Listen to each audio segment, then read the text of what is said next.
30 degrés à Cotonou et environ avec un ciel partiellement couvert. Mesdames et messieurs, bonjour. Les titres de ce journal. Ils réfléchissent à l'avenir de l'enseignement supérieur. Il s'agit des enseignants des grandes universités publiques réunis au sein du cercle des enseignements du supérieur engagés. La rencontre s'est tenue à Dassazouma. Les précisions dans cette édition. Le pastoralisme est un mode d'élevage de plus en plus pratiqué au Bénin. Dans ce journal, nous recevrons au téléphone Djabi Mamoudou, jeune ambassadeur du pastoralisme et qui va se prononcer sur les difficultés liées à l'usage de cette méthode. Et puis, les femmes de la ville côtière d'Agoué ont sacrifié à la tradition de la GIF 2026. L'instant de la célébration s'est tenu en bordure de mer sur le leadership de Chantal Rosine Romao. Les détails dans un instant. À nouveau, bonjour. La réflexion sur l'université de demain mobilise de plus en plus d'acteurs du monde académique. Réunis au sein du cercle des enseignements du supérieur engagé CESE et soutenant le duo Wada Intalata, des professeurs d'université issus des grandes universités publiques du Bénin en prépare ce samedi à un atelier de réflexion consacré à l'avenir de l'enseignement supérieur. La rencontre à Dassazoumé a permis aux participants d'échanger autour des réformes en cours et des perspectives visant à bâtir une université plus performante en adéquation avec les défis du développement. Reportage Akila Stako, Sokrata Dantode. Le cercle des enseignants du supérieur engagé a organisé un atelier de validation de la structure de l'Université du futur. Cette rencontre s'inscrit dans la dynamique des réformes engagées depuis quelques années dans le secteur de l'enseignement supérieur au Bénin. Cet atelier représente une étape cruciale dans notre processus d'avoir une université citoyenne, accessible à toutes et à tous, car il nous permet de confronter nos analyses, d'échanger sur les recommandations et d'obtenir un consensus autour des résultats obtenus. Désormais, la population doit savoir ce que l'université lui apporte. Réunis autour d'experts, d'anciens chercheurs et d'acteurs du monde académique, les participants ont examiné les différentes propositions visant à repenser l'organisation et le fonctionnement de l'université béninoise. Les travaux en atelier ont permis de formuler des propositions de réforme pour améliorer la structure de l'université du futur. La restitution en séance plénière et la validation des rapports ont assuré une cohérence et une convergence des recommandations. La validation finale de la structure de l'université du futur traduit la volonté collective des enseignants du supérieur de construire une université capable de répondre aux exigences contemporaines de formation, de recherche et d'intégration dans l'économie numérique réelle. L'objectif de l'atelier était de valider une architecture institutionnelle capable de répondre aux défis contemporains de la formation, de la recherche et de l'innovation. Et donc ce rapport est un rapport qui sera mis en place pour pouvoir être versé aux candidats, différents candidats aux élections, afin que l'université future soit une réalité.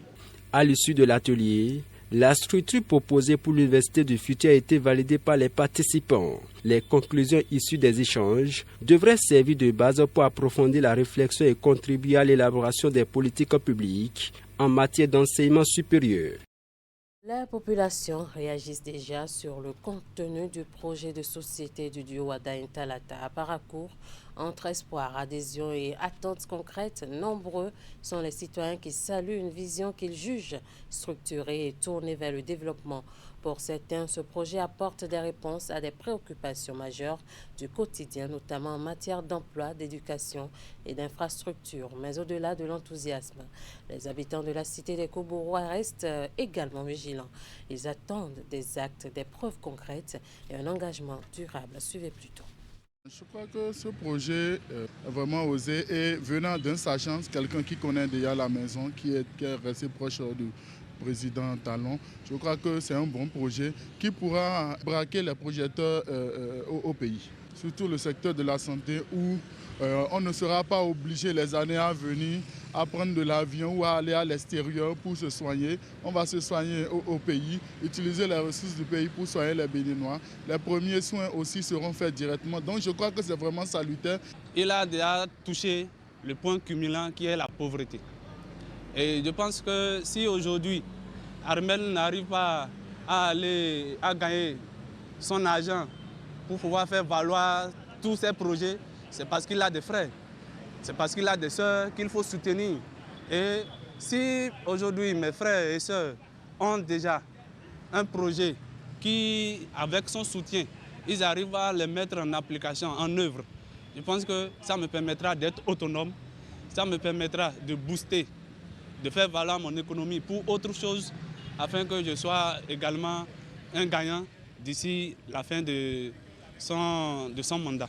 Sur le fond, le programme du candidat nous a été présenté comme un projet de développement inclusif et territorial. Et je dois dire que sa principale force, c'est précisément la cohérence interne entre ces axes qui s'articulent autour de 3 grandes priorités. Le bien-être social, l'économie diversifiée et compétitive, la cohérence nationale avec la technologie comme le fil conducteur qui traverse l'ensemble. Le candidat dit vouloir, je cite, éradiquer l'extrême pauvreté et faire de sorte que la priorité atteigne chaque foyer sur le territoire béninois. C'est une très belle chose. Dans la cité d'Ainovi, nous avons tendu notre micro à l'ancien secrétaire général de la Confédération générale des travailleurs du Bénin, Pascal Todjino. Il donne ici son avis sur la posture du candidat ainsi que sur le contenu de son projet de société. Ses propos sont recueillis par Emma Rodono et Thibaut Rolopé. Je peux vous affirmer, du Dahomey au Bénin, en passant par la République populaire du Bénin, je n'ai jamais trouvé un candidat comme ça. En réalité, cet homme est un génie. Un génie que le président Talon est allé nous trouver. J'ai regardé, je n'étais pas là, mais par la suite, j'ai regardé à la télévision et sur les réseaux sociaux la manière de présenter le projet de société du candidat Romia Douadaï. J'affirme que c'est un génie. Je ne le dis pas par mimétisme, mais je le dis parce que je connais cet homme. Je connais son papa qui est un collègue à moi. Je dirais même un patron à moi. La qualité de la présentation peut déjà donner du goût aux populations. Et puis, le contenu lui-même. Vous voyez, il a brassé pratiquement tous les domaines. La santé, l'éducation, le social, les artisans, la jeunesse et même l'alentour du pays. Il a estimé qu'avec la nouvelle donne, s'il est élu, qu'il va reprendre langue avec les pays voisins. Mais c'est quelque chose de fondamental. Si ça se réalisait, vous voyez le flux d'échanges qu'il y a entre les différents pays en question là et notre pays. Donc, j'estime pour ma part que c'est quelqu'un à soutenir et je continue de le dire. Toujours dans le département de l'Ouémé, à quelques jours du démarrage de la campagne électorale, le mouvement indépendant des cadres leaders pour un Bénin nouveau fait entendre sa voix. Ce mouvement dirigé par Abel Houssa vient de rejoindre la plateforme des mouvements Jeunesse Wadagne. Au-delà de son soutien au duo Wadagne-Talata, il entend travailler à améliorer le taux de participation au vote. Reportage. Né en décembre 2025, le mouvement indépendant des cadres leaders pour un Bénin nouveau, le MICL-BN, s'affirme progressivement sur la scène politique nationale. Porté par des cadres issus des 77 communes du pays, ce mouvement qui apporte son soutien au duo Wadagne-Talata affiche clairement ses ambitions à l'approche de la campagne électorale. Nous devrions aller dans le Bénin profond, dans les hameaux, villages et partout pour sensibiliser. Et oui, sensibiliser davantage, c'est-à-dire faire sortir toute la population à aller au vote, afin qu'un taux de suffrage important honore le gagnant jusqu'à 90%. Mais il faut faire quelque chose d'abord pour que ça aille comme ça. Pour que les gens soient, il faut qu'ils entendent, qu'ils écoutent, qu'ils comprennent, qu'ils soient bien sensibilisés, quoi. Et c'est là l'objectif de notre mouvement indépendant des 4 leaders pour un Bénin nouveau. Dans une logique d'efficacité et de synergie d'action, le MICLE-BN entend conduire cette mobilisation citoyenne en faveur du vote en collaboration avec les autres mouvements de la plateforme Jeunesse Wadahi qu'il vient de rejoindre. C'est pour témoigner notre appui à ce mouvement qui a regroupé tout le Bénin, parce que tous les départements sont représentés dans la salle, nous avons vu tout à l'heure. 1 + 1 égale 2. Dans la politique, nous faisons la politique d'addition et de multiplication et non de division. À travers cette dynamique, le MICLE-BN entend désormais s'inscrire durablement dans le paysage politique national et contribuer à une forte mobilisation électorale. Dans le littoral, la Fédération nationale des mouvements de soutien à Romuald Wadahi installe ses cellules de base. C'était la grande mobilisation des militants de la FERO, soutenue par d'autres organisations, sœurs au quartier Zobo à Cotonou. Compte rendu. Les autres contrées du Bénin acquises, puis vient maintenant l'étape du littoral. Si les faibles taux de participation des Cotonois aux dernières élections sont un signe indien, dans la discipline de fin stratège, la Fédération nationale des mouvements de soutien à Romuald Wadahi entend le vaincre. C'est l'ambition que nourrit l'installation de ces cellules de base de la FERO dans le département. Nous sommes une force. Alors aujourd'hui, devant tous, nous faisons le choix de l'unité, le choix de l'engagement et le choix de l'action. Le littoral est prêt. Le littoral est organisé. Le littoral est debout. Mais permettez-moi d'être clair. Ce que nous célébrons aujourd'hui n'est pas une fin. C'est un point de départ. La Fédération nationale des mouvements de soutien à Romuald Wadahi réunit près de 300 mouvements répartis sur toute l'étendue du territoire national. Ces milliers de militants se comptent aussi dans la diaspora, en Afrique, en Europe et aux États-Unis.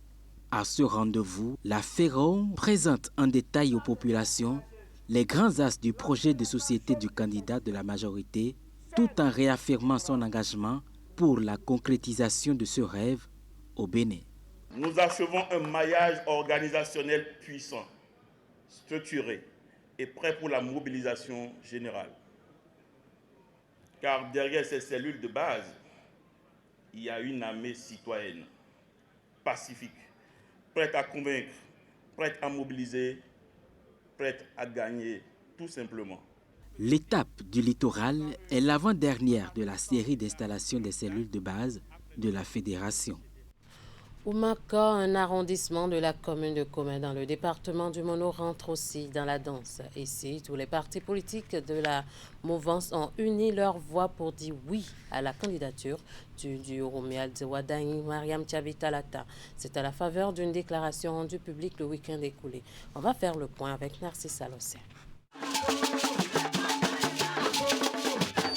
Oumaka, chantre du rythme Agbadja au Bénin, rejoint le slogan en vogue actuellement sur l'échiquier politique national. Tout le monde dans leur rang pour valider le choix opéré par la majorité au pouvoir en prélude à la présidentielle de 2026. La population de l'arrondissement de Oumaka, toutes tendances confondues, a compris et accepté le choix du père de la nation, son excellence Patrice Guillaume Athanase Talon, l'homme dont les mots me manquent pour qualifier, et les dictionnaires aussi en manquent. Il s'agit du choix du duo Wadahi Talata derrière lequel tout le monde se dresse ici. Mais au-delà de ce soutien populaire, Oumaka connaît ses enjeux pour la compétition politique d'avril prochain. C'est le taux de participation. Nous voulons que le duo soit élu, mais bien élu. Et cela passe par la participation massive, n'est-ce pas, des populations. Pour relever le défi, les filles et fils de cette localité annoncent un porte-à-porte à travers une opération baptisée « Toucher les cœurs ». L'opération « Toucher les cœurs » est un impératif. Elle nous conduira à coup sûr vers un succès éclatant au-delà de nos espérances. Le chaos du 12 avril prochain commence par le plein, le 100% des fils de Oumakor. Le message est transmis à Léon Basile Rossi, un des tout premiers soutiens au candidat Romuald Wadagni et dont il est l'émissaire ici. La mobilisation que je vois, et Oumakor est sur ta route. Tu es tenu de savoir que Oumakor a été quelque chose dans ton élection. Je lui ferai le message. Un nouveau vent d'espoir souffle sur Oumakor suite aux dissensions politiques rangées au placard pour une unité retrouvée derrière le candidat Wadagni, vu comme l'emblème du développement pour le Bénin. Le duo Wadagni-Talata investi pour la présidentielle du 12 avril prochain par les dignitaires, têtes couronnées, sages, notables et autres garants de la tradition. L'acte de portée, selon les initiateurs, dénote leur engagement à œuvrer pour la continuité des actions de développement. Tous promettent travailler pour un bon taux de participation, histoire de donner encore la preuve de l'unité des fils et filles de la cité des Ouigbadjavi. Imet Hélène Amoussou. Depuis Abomey, ils viennent de rendre publique leur décision. Têtes couronnées, sages, notables et dignitaires des cultes endogènes de tous ordres soutiennent le duo Romuald Wadagni et Mariam Talata. Ce ralliement constitue un soutien de taille dans la pléthore d'interventions enregistrées en leur faveur. Pour ces derniers, cette option n'est pas un choix des hommes ni de circonstances, mais celui des ancêtres. Dans toutes ces composantes investies sur le duo Wadagni-Talata. Nous ne suivons pas des hommes, mais des visions qui respectent la terre de Dada Agongo, Dada Gizou, Dada Grele, Dada Bengazi. L'histoire du Danjomé ne peut se compter sans ces vaillantes Amazones. Lors de ce rassemblement inédit, elles étaient également présentes et ont également investi, non pas des candidats, mais un prince puis une princesse nommée. Nous les Nam, nous investissons officiellement le grand prince Romuald Wadagni et l'Amazone Mariam Talata. On peut faire la présence auprès d'un homme aussi grand, aussi talentueux, aussi audacieux que parmi talents. Il est clair que les femmes qui vont accompagner ce non. Pour ce qui est du taux de participation à la présidentielle, la cité des Ouigbadjavi tient à battre le record, histoire de donner une fois encore la preuve de l'unité de ses filles et fils. Nous, dignitaires du culte, nous appelons donc chaque candidat à parcourir Mont et Vallée pour soutenir les partis politiques et l'ensemble des mouvements mobilisés derrière le duo Wadagni-Talata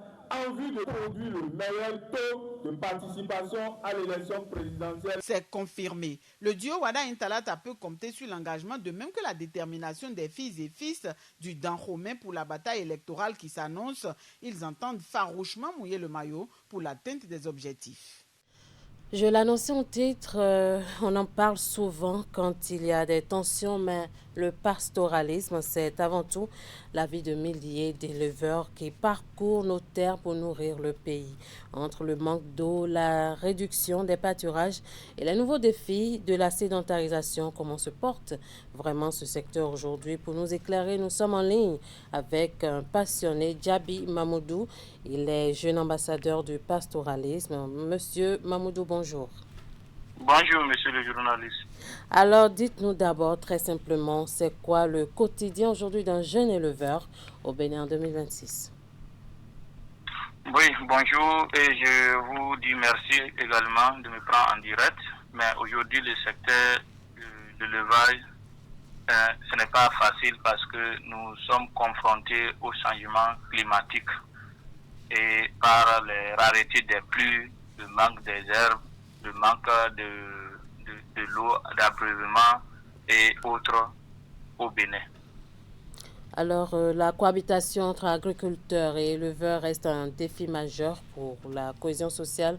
Selon vos analyses de terrain, quelles sont les limites du dispositif de médiation actuel? Ok, c'est vrai parce que aujourd'hui, quand j'ai parlé de changement climatique, la portion où les animaux allaient pour s'abreuver, pour se nourrir du pâturage et autres, la portion n'est plus disponible. disponible. Là, les éleveurs sont obligés d'aller au-delà de leur portion où ils avaient l'habitude de conduire, d'aller en pâturage. Ça fait que c'est les lieux qui sont occupés actuellement par les champs et par les agriculteurs. Et d'autres vont très loin en faisant des pépiniéries au bord de l'eau. Et ça fait que, arriver là-bas, les animaux, pendant la saison chèvre, ça ne contrôle pas les nourritures, ça mange tout ce que ça voit. Et ça rentre dans les champs d'acajou. Et ça fait également des destructions des champs parce que d'autres vont très loin en allant dans des pâturages nocturnes et détruire les champs des agriculteurs, des plantations des agriculteurs. Ça fait que comme les plantations sont détruites, actuellement vers le haut nord, nous avons des anarcades et les animaux rentrent également dans des champs des anarcades et ça fait qu'il y a des empoisonnements des animaux en pagaille. D'accord. Alors aujourd'hui, votre principal défi dans le secteur, c'est quoi? Actuellement, le problème qu'on a, c'est le problème des empoisonnements des animaux et l'arrivée aussi des transhumants clandestinement. Ils rentrent dans les pays ou bien dans certaines communes et qui ne font que conduire les bœufs dans la nuit et ils créent des problèmes aux agriculteurs, aux nos voisins agriculteurs. Ok, le gouvernement béninois encourage de plus en plus la sédentarisation pour moderniser le secteur. Cette transition est-elle réellement adaptée aux réalités socio-culturelles et économiques des pasteurs? La sédentarisation, oui, mais où est l'espace d'occupation, où on peut faire la sédentarisation? C'est ça le problème. Nos frères, nos parents agriculteurs aujourd'hui refusent, ceux qui se disent propriétaires terriens refusent d'accepter au moins leur portion soit octroyée aux animaux pour l'intérêt de tous. Et puis d'après les analyses, ils vont dire que bon, ça c'est leur propriété, c'est leur bien, ils ne peuvent pas octroyer ça. Voilà que c'est pour l'État. Alors, si le système de racisme serait appliqué au Bénin aujourd'hui, je pense que les éleveurs vont occuper plus de 72% de la superficie béninoise. Alors, si vous avez une mesure prioritaire à proposer aux décideurs pour transformer le pastoralisme en un véritable levier de croissance pour la jeunesse rurale, quelle serait-elle? Bon, à mon humble avis, en tant que jeune ambassadeur du pastoralisme, je pense que si l'État peut au moins réglementer tout en appliquant les portions dans sa commune pour au moins octroyer une portion où l'élevage peut aussi avoir leur source de revenus. Je pense que les éleveurs ou les jeunes vont s'intéresser à l'élevage. Et en dehors de ça, la subventionner également le secteur de l'élevage et je pense que beaucoup des jeunes vont s'intéresser à l'élevage. Sinon, à l'aller où vont les sous, imaginez le prix d'un bœuf aujourd'hui, un petit taureau qui est vendu à plus de 300 000. Et ça continue comme ça. Je pense que c'est le risque qui auront les animaux, mais ceux qui étaient les propriétaires des animaux ou bien ceux qui se nourrissaient de ces animaux seront les bouviers d'ici 5 ans. D'accord. Merci beaucoup à vous, Monsieur Djabi Mamadou. Je rappelle que vous êtes jeune ambassadeur du pastoralisme, un secteur dont vous nous avez parlé à travers cet entretien. Merci d'être intervenu dans notre journal et bien de choses à vous. À Agoué, dans le département du Mono, la journée internationale des femmes, des droits de la femme, bien sûr, a été célébrée en différé cette année. Plusieurs groupements de femmes se sont mobilisés pour cette célébration, placée sous le parrainage de Chantal Rosine Romao. On retrouve Narcisse Alossé. Décor festif agrémenté de pas de danse pour rééditer une initiative vieille aujourd'hui de 7 ans. La célébration de la journée internationale des droits de la femme dans l'arrondissement d'Agoué. Si une femme se désintéresse de cette fête-là ou bien de cette journée, c'est qu'elle ne sait pas qui elle est réellement. Alors, dans tout ça là, c'est que Agoué ne peut pas se soustraire de cette commémoration. Et comme c'est le cas chaque année, plusieurs groupements de femmes se sont mobilisés au bord de l'océan Atlantique pour festoyer. Et nous avons assisté à ce grand rassemblement des femmes qui se sont bien organisées. On nous a appelés de venir faire la fête de la femme. Je ne peux pas rester à la maison. C'est à cause de ça que je suis là pour assister ça en tant que femme. Assister en tant que femme pour tourner une sombre page de l'histoire de cette localité frontalière avec le Togo, mais qui était dans un relatif isolement. Et tout ce que le gouvernement fait ne venait pas à nous. Et on a l'impression qu'on vit en autarcie. Soit on est du Togo, soit on est du Bénin. Mais tout le temps qu'on se lève, on va là-bas pour aller chercher ce que nos enfants vont manger. Mais on n'avait rien qui venait du Bénin. Mais aujourd'hui, il y a une lueur d'espoir pour ces femmes. Elles citent surtout les microcrédits aux plus pauvres, la participation à des formations et la promotion de leurs travaux manuels. Et selon les témoignages recueillis ici, ces acquis ont été obtenus grâce à l'union sacrée des femmes autour de Dame Chantal Rosine Romao. J'ai décidé de participer à cette fête-là pour l'encourager, pour lui montrer notre soutien par rapport à tout ce qu'elle fait pour sa localité. À Agoué, justement, le combat pour l'épanouissement et le leadership féminin est porté par cette femme et l'organisation de la GIF ici en est un exemple patent. On va parler sport pour finir. Plusieurs centaines de participants autour d'une balade à vélo dans la ville de Cotonou. C'est l'édition 2026 de la pratique sportive dénommée Cotonou à vélo, initiée par l'ambassade des Pays-Bas au Bénin en collaboration avec la Fédération béninoise de cyclisme. Elle s'est déroulée dimanche dernier. Candide Ouettor et Moufid Sabouran pour les précisions. Un nouveau rendez-vous de pratique de vélo honoré dans la capitale économique du Bénin. Ces férus de la bicyclette sont sortis massivement participer à cette activité saine et sportive qui promeut depuis quelques années à Cotonou une pratique qui est un mode de vie aux Pays-Bas. On veut transmettre l'esprit néerlandais de faire du vélo sain sportif. Aux Pays-Bas, on fait du vélo partout. Pour faire des courses, pour aller visiter la famille, pour des raisons sportives.